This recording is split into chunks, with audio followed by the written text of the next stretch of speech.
Welcome back, everyone. We've heard about the need for more police officers in our area, but how serious is the problem? This morning, we have a live interview with Tupelo Police's Major Chuck McDougall, good morning, and thank you so much for joining us. Thank you for having us. Of course, the Tupelo Police Department is connected to the North Mississippi Law Enforcement Training Center. How would you describe the police officer shortage in Northeast Mississippi? There's definitely shortages. It's a nationwide issue. We go to conferences, and it's been coming. It's been growing over the years. I think that we're blessed in our area to have a lot of support. So I don't think it's as bad here as it is in other places, but it definitely affects us. And how does it compare to years prior? Years prior, people are more mobile. Our officers are more mobile. Used to, people would get a job with us and they might stay with us for 20 or 30 years. Now they might stay 3 or 4 years and go to another agency. So that mobility has changed, and the recruiting pool is smaller than it used to be. We might have 30 people looking for one job 20 years ago, and now we have 4 jobs opening and we have 2 people interested in it. I feel like many industries can relate to that. Now, what are some reasons you would say are behind this shortage? I think it's social. I think it's financial. I think it's, officers having opportunities to do other things. Private sector competition, that's where the financial comes in. Young men and women can make more money and be a little more flexible, maybe in the private sector, than they can working for a local law enforcement. Do you see this shortage improving or maybe worsening? I think we're probably I don't think it's going to get worse. I don't think it's going to get better in the near term, say the next 5 years. I think this is the cycle we're in. Yeah.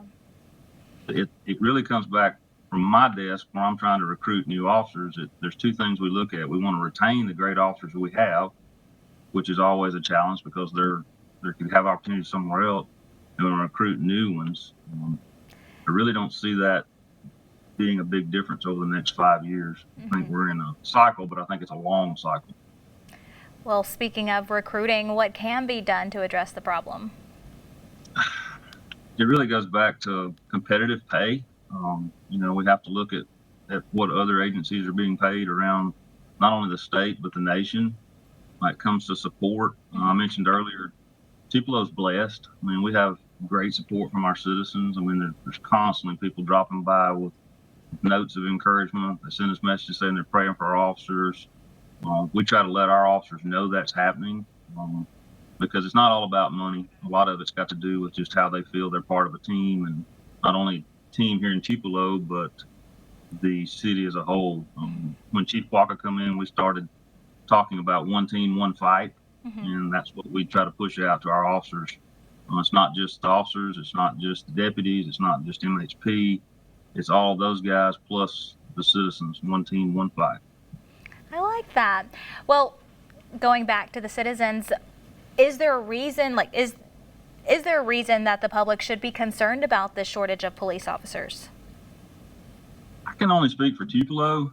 We do a real good job of managing our personnel.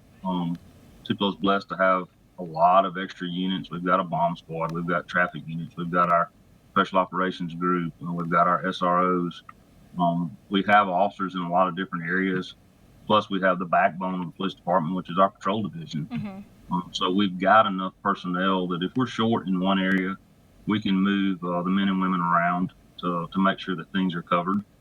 But again, I keep saying the word blessed. Tupelo's blessed to have good personnel and to have enough personnel to get the job done.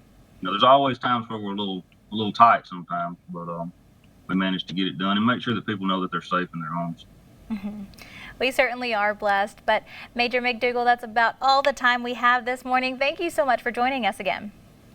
Thank you. Have a great day. You too.